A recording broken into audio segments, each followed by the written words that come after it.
Hey everyone, welcome back for another deep dive. Yeah. Today we're tackling a pretty popular one. We got a bunch of you sending in excerpts from Simon Sinek's book. Start with why. Start with why. You got it. Yes. So we're going to be kind of pulling out the most interesting bits and Absolutely. having a conversation around them. Yeah, it's a good one. Yeah.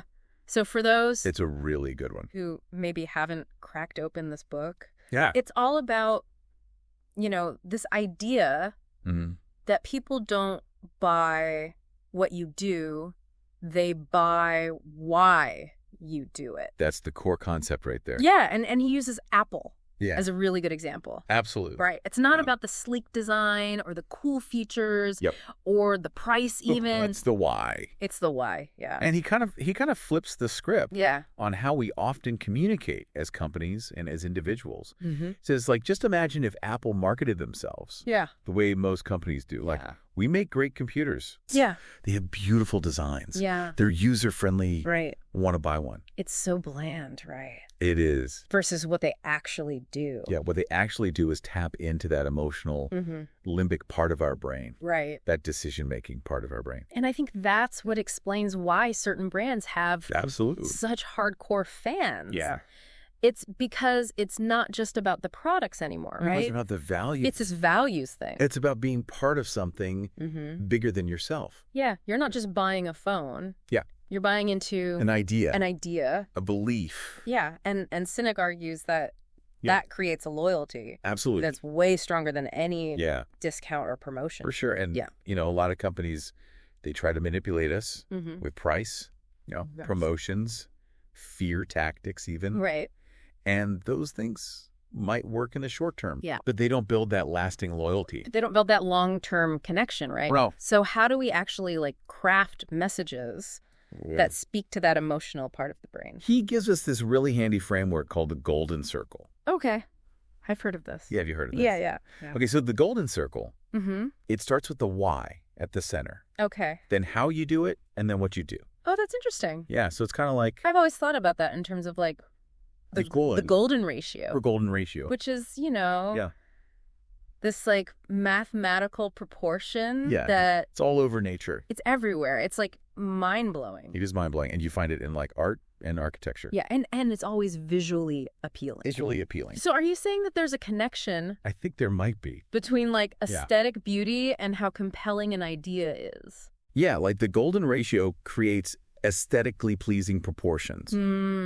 The golden circle can structure a message that really resonates. Interesting. And feels right. Oh, okay. So that's for big companies. Right. How does this play out in our own lives? Well, think about it like this. Yeah. Why do you do what you do? Yeah. What gets you out of bed in the morning? Right. It doesn't have to be some big world-changing mission. Yeah, it's your personal motivation. Exactly, your personal motivation. Yeah. And it applies to even simple things. Remember that analogy about Brad on a date? Oh, yeah. Brad's on this date, and he's bragging about his house. Yeah. His car. The what? The what's? He's got it. Yeah. Yeah. And it's not until he shares his passions, his why, right, that he actually becomes appealing. Poor Brad. I know. Going for the look what I got approach. Yeah. Doesn't always work. It doesn't. Okay, so authenticity over flashiness? Authenticity over flashiness. But how does this why-driven approach actually play out in the real world? Yeah. With companies? Well, look at Southwest Airlines. Okay. Their why, championing the common man, permeates every aspect of their business. Okay. They foster this fierce loyalty. Yeah. Even though they're not always the cheapest option. Right. It's not just about getting from point A to point B. It's about making it enjoyable for everyone. Accessible. Right. Enjoyable. Accessible. Yeah. Yeah, and because their actions actually reflect that, why customers trust them. Yes, and it's similar to the babysitter example. Oh, yeah. The babysitter example. You're more likely to trust a babysitter who shares your values. Even if they're not the most experienced. Right. That shared why. It's like when you meet someone and you just click. Yeah. You're like, oh. We're on the same wavelength. We're on the same wavelength. Yeah. So how can companies find people who are the right fit for their why? He talks about Hiring for good fits. Good fits. People who believe what you believe. Oh. Remember that ad for the Antarctic expedition? Oh, yeah. Men wanted for hazardous journey. Right. Small wages, bitter cold, long months of complete darkness. I love that. Constant danger. Yeah. Safe return. Doubtful. It's so good. Honor and recognition in case of success. Yeah, that's such a powerful message. It is. Right. It's not about skills. It's about the why. The why. Are you willing to embrace the challenge? Right. Are you the type of person who's going to thrive in this environment? Exactly. We've seen how powerful a why can be. Yes. But what happens when like an organization loses sight of their why along the way? He calls it the split. The split. Yeah. What are the consequences of that? Well, it's that gap between the organization's initial why and what it becomes focused on as it grows. Okay. And the focus often shifts to the what tangible results, quarterly earnings, market share. Yeah. And the why gets diluted. So can you give us an example? Yeah, look at Walmart. Okay. Initially, their why was serving the common man, offering affordable goods. Yeah.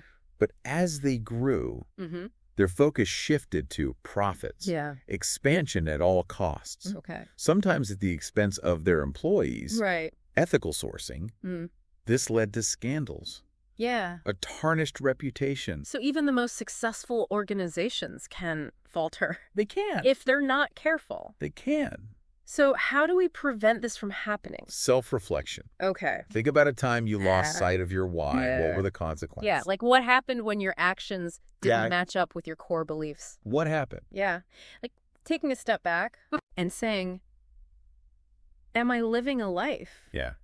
That is true to myself. Exactly. That's what it's all about. And Sinek's own journey is a great example of this. He hit rock bottom. Yeah.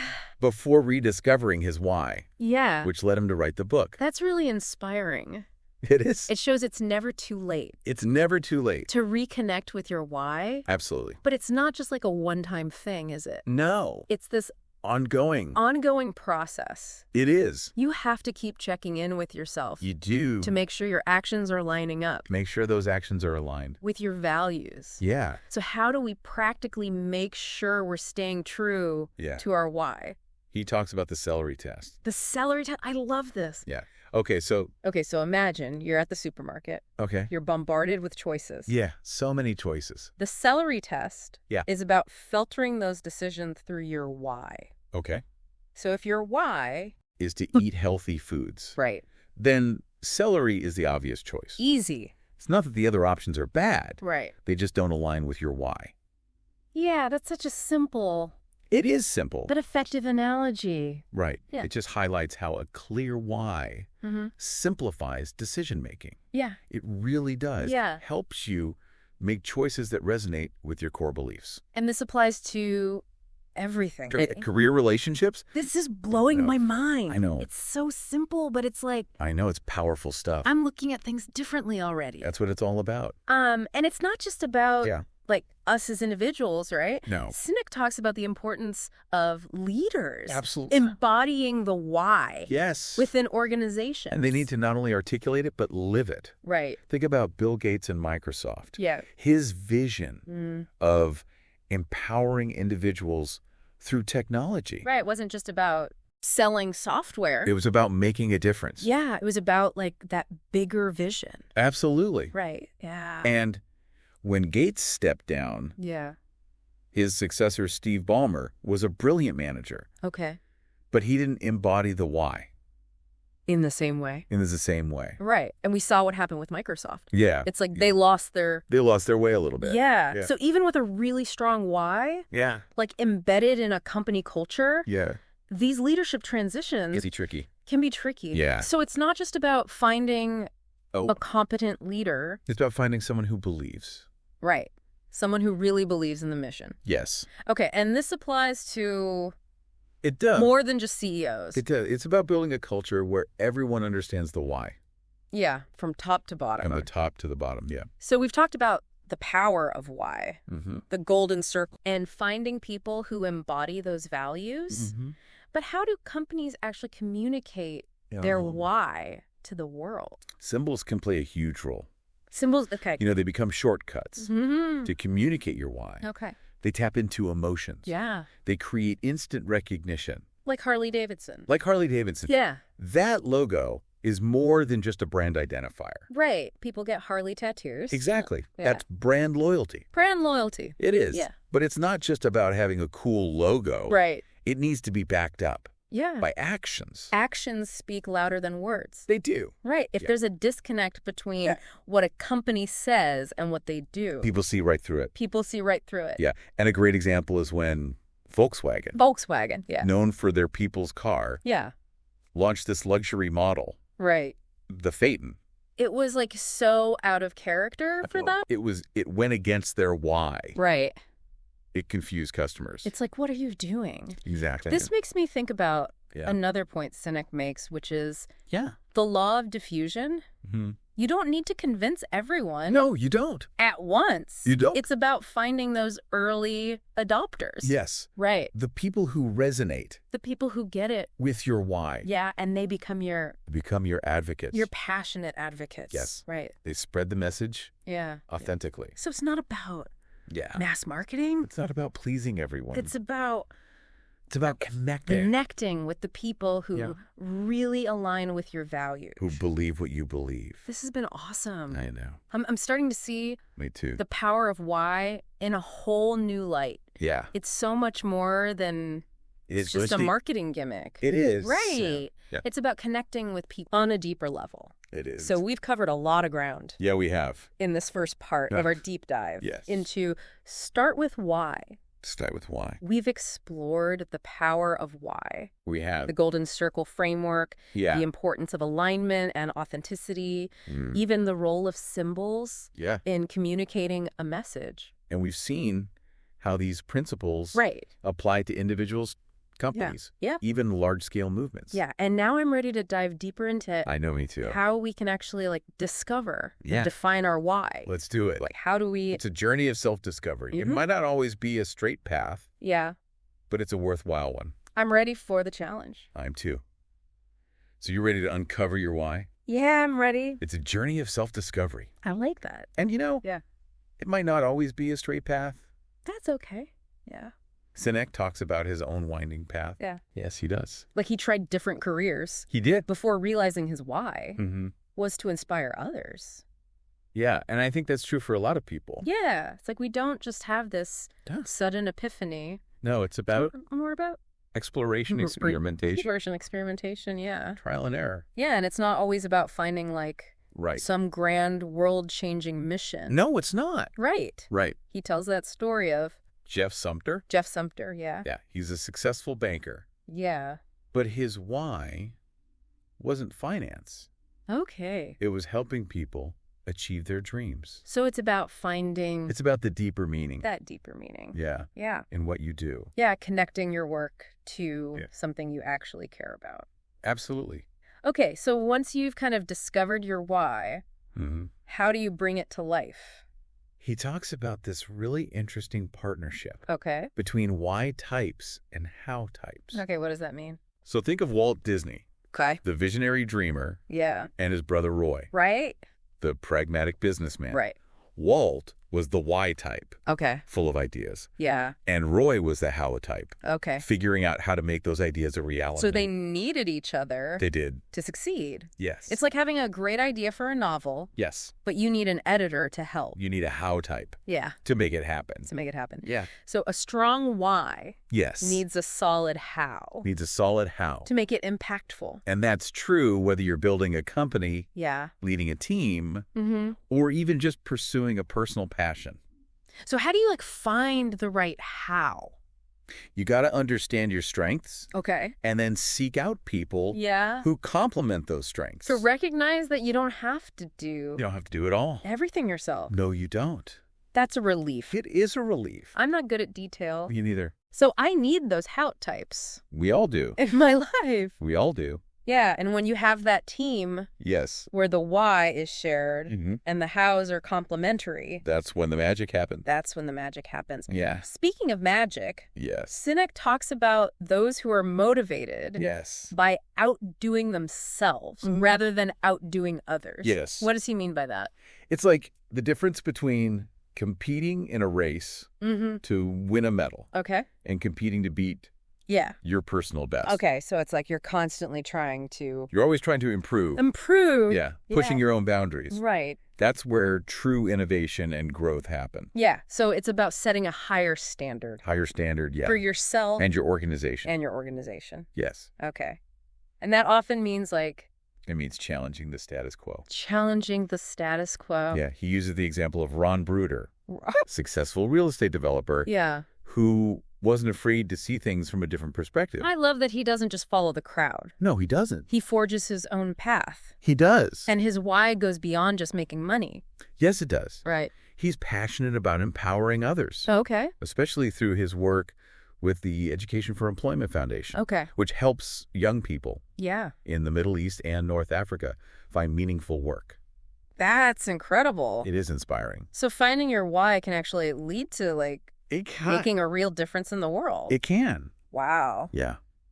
It's about aligning your actions. Aligning those actions with something bigger than yourself. Something you believe in. Yeah. And when you do that, it inspires others. Yeah. Have this ripple effect. To do the same. Yeah. So it's not just about personal fulfillment. Right. It's about a positive impact. A positive impact on the world. On the world. Yeah. But even with a clear why, organizations can face challenges. They can. Right. Yes. Sinek talks about how success itself can lead to losing sight. Losing sight of the why. Of the original purpose. Yes. He calls it the split. The split? Yeah. Where the focus shifts to the what. Yeah. And the why fades into the background. We saw that with Walmart. We did. Right. They became so focused on growth and profits. That they strayed from... They strayed from their why. Their initial commitment. Yeah. Of serving the common man. Yeah. It's a reminder that even the most successful organizations need to constantly check in. Yeah. Make sure they're staying true. Yeah. Are there any practical... Yeah, he emphasizes the importance of not just talking about your why, but measuring it. Measuring it. Tracking your progress. So it's not enough to have good intentions. No. You have to actually walk the walk. Walk the walk. Yeah. He gives a great example. Okay. Christina Harbridge. Yeah. She ran a debt collection agency. Okay. Not typically. Not the most. A why-driven industry. Yeah. But she was determined to create a more humane approach. That's a challenge. It is a challenge. Okay. But she hired people. Yeah. Who believed in treating others with respect. Okay. And she measured success. Yeah. Not just by the money collected, but by the number of thank you cards sent out. Wow. So she found a way to... Sailed away. Measure compassion. Measure compassion. That's amazing. It is. She transformed her company's culture. Yeah. And showed that a why-driven approach can work. Anywhere. Anywhere. Even in unexpected places. That's a great reminder that we can bring our why to any situation. Any situation. It's not just about what you do. Yeah. It's how you do it. It's how you do it. Right. Right. And Sinek points out that value isn't just about money. No, it's not. It's about perception. It's about perception. Right. Feeling like you're getting something that's worth more than what you paid for. More than what you paid for. Yeah. Like Starbucks. Like Starbucks. Right. They created an experience, a third place, between work and home. Right. Where people were happy to spend a little extra. But even Starbucks faced challenges when they started. When they lost sight of their why. Focusing more on efficiency. Yeah. And less on the customer experience. Yeah. So it highlights... Staying true to your why is ongoing. Constant attention. Yeah, yeah. It's not just a one-time fix. It's not. It's this continuous journey. It's a journey. Aligning your actions. Aligning those actions. With your beliefs. With your beliefs. And leaders. Leaders play a huge role. Play a crucial role in this. They do. Sinek talks about how... Bill Gates. Yeah. Embodied the why at Microsoft. Right. His passion. Yeah. For empowering individuals through technology. It was contagious. It was. It wasn't just about... It wasn't about selling software. It was about making a difference. It's about that bigger vision. Yeah. And when Gates stepped down, his successor, Steve Ballmer, was a great manager. Okay. But he didn't embody the why in the same way. Right. And we saw what happened. Microsoft started They kind of lost their way. Yeah, it's like they lost their mojo. They did. So even with a strong why. Even with a strong why. Embedded in a company culture. Those leadership transitions. All leadership transitions. Can be tricky. Can be really tricky. Yeah. You really got to think about that. You do. You got to find the right people. Yeah. Succession planning is... Succession planning is crucial. Crucial. Yeah. Absolutely. You need to find leaders who not only have the skills, but who genuinely believe in the why. Believe in the why and can carry the torch. That's such a valuable lesson. It is. Especially as companies like grow and evolve. And when companies lose their why, they often focus on the wrong metrics. What do you mean? They start chasing short-term gains. Okay. Instead of building long-term value. Like Walmart becoming obsessed yes. with shareholder value? Shareholder value, yeah. Which ultimately backfired. It did. Yeah. That's a classic example. Or like they lost sight. They lost sight of the why. Of what was really important. What really matters. Yeah, and this doesn't just apply to... It applies to us as individuals, too. Companies. Yeah. It can happen in our own lives. Absolutely. We can lose sight of our own why. Right. And end up making choices that don't serve us. That don't serve us. Yeah.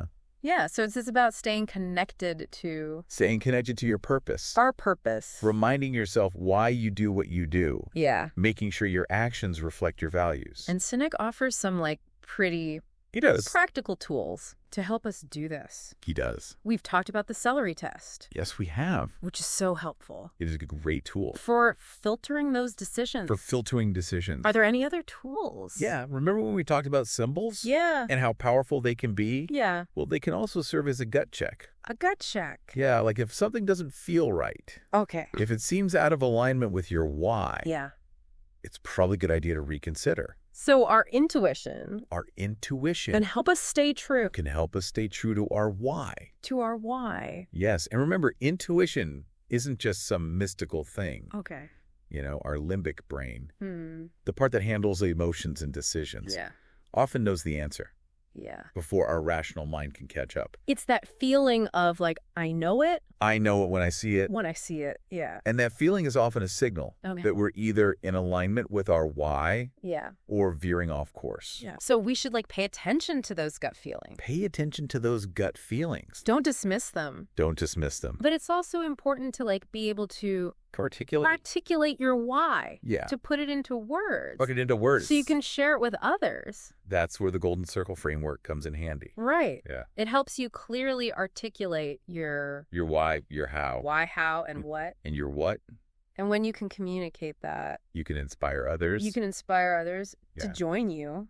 To join you. To be part of something. Something bigger. Bigger than themselves. Yes. And that's how movements are born. That's how movements are born. It's not just about individuals. Yeah. It's about collective action. Driven by a shared why. Driven by a shared why. That's powerful.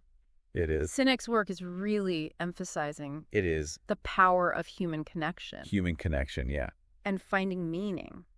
In what we do. It's about like building a better future. Absolutely. One why at a time. I love how he brings it all back to that human element. Yeah, it's not just about cold hard business strategies. It's understanding what drives us. Understanding what drives us. Yeah, and using that to create positive change. Yeah. This has been awesome. It has. We've covered a lot of ground. From discovering our why to building movements. Around a shared purpose. But now I'm curious to explore how we can actually use the power of why. Yes. In more like practical ways. That's a great segue to the final part of our deep dive. Let's do it. Okay, so we've uncovered like the power of why. And we've explored, how it impacts like individuals and organizations. Yeah. But how do we actually apply these ideas in a practical way? Well, Sinek gives us several concrete examples in the book. Okay. I remember the story of Continental Airlines. Oh, yeah. They were struggling. Yeah, we were a mess. They were toxic culture, terrible customer service. Right. And when Gordon Bethune took over as CEO, he realized that the key to turning things around was starting with the employees. Yeah. He understood that happy employees yes. lead to happy customers. Absolutely. Which leads to a successful business. It's a chain reaction. Yeah. Right. So instead of like focusing on the what, which in this case was like the metrics of customer service. He focused on the why. Yes. Like, why do these metrics matter? Why do they matter? In the first place. Exactly. Yeah. And it worked. It worked. Continental went from being one of the worst airlines to one of the best. To one of the best. That's a crazy turnaround. It is a crazy turnaround. So are there other examples of like companies? Yeah, there are tons. Successfully putting their why into action? Yeah, he talks about Apple Southwest Airlines. Yeah. Using their why to guide their decisions. Yeah. To create a consistent customer experience. This makes me think about his discussion of TiVo. They had a great product. It did. Right. Like a DVR that could pause live TV. Revolutionary. Skip commercials. It was amazing. Yeah. But they focused so much on the what? The what? The features, the benefits. Yeah, instead of explaining why people should care. Why should you care about this? Yeah. And so they failed to connect. They did. With their audience. They were selling a product, not a belief. On an emotional level. Yeah. They were just selling a product. Yeah. And that's why, despite all the hype, they didn't achieve success, the mass market success that they were hoping for. Yeah, so it's not enough to just have a great product or service. You got to communicate the why. You got to communicate the why effectively to your target audience. To your target audience. So how can individuals apply this concept of why to their personal lives? That's where I think the real power of Start With Why comes in. Okay. It's not just a business book. Right. It's a framework for life. Yeah. Yeah. Remember that analogy about the two stonemasons? Oh, yeah. One sees his work as simply laying bricks. Right. Just a job. Yeah. The other sees himself as building a cathedral. Building a cathedral. It's the same job. It's the same job. But it's a totally different mindset. Yeah. Perspective. Yeah, and it shows how even mundane tasks can become meaningful. When you connect them. Yeah. To a larger purpose. When you connect them to your why. To your why. Yeah, so it's about finding your why and letting it guide your actions. Letting it guide your actions, yes. Whether that's raising a family. Yeah. Pursuing a creative passion. Making a difference in your community. Yeah, it's about finding what truly motivates you. Absolutely. And using that to fuel your actions. Yes. Living with intention. Living with intention. Yeah. I love that. And it's not a one-time thing. It's not. Is it? Right. You have to continuously kind of revisit your why. Especially when you're faced with challenges. When you're feeling lost. When you're feeling lost, setback. Yeah, it's so easy to get discouraged. It is. Right? And lose sight. Lose sight of what's important. Yeah. So revisiting your why can help you stay on track. Absolutely. When things get tough. And it's not about achieving some grand, unattainable goal. Right? It's about making small, consistent steps. Yeah. Towards something that you care about. Something that you actually care about. Yeah. Sinek offers some practical... He does. Help us do this. He does. We talked about the salary test. Yeah. Which is so helpful for filtering those decisions.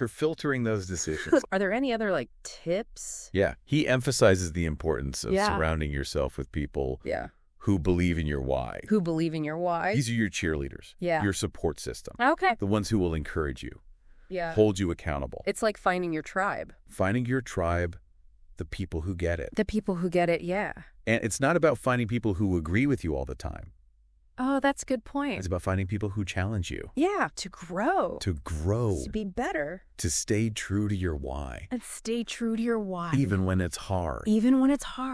Yeah. That's an important distinction. It is. It's not just a yes man. Yeah. It's people who are going to push you. Going to push you to be your best. Your best self. Yeah. Okay. And remember, finding and living your why. Mm-hmm. It's not about being perfect. Oh, that's good. It's about progress, not perfection. Embracing the journey. Yeah. Learning along the way. Sinek himself talks about hitting rock bottom. Yeah, he did. Before he found his purpose. Yeah. It shows that it's never too late.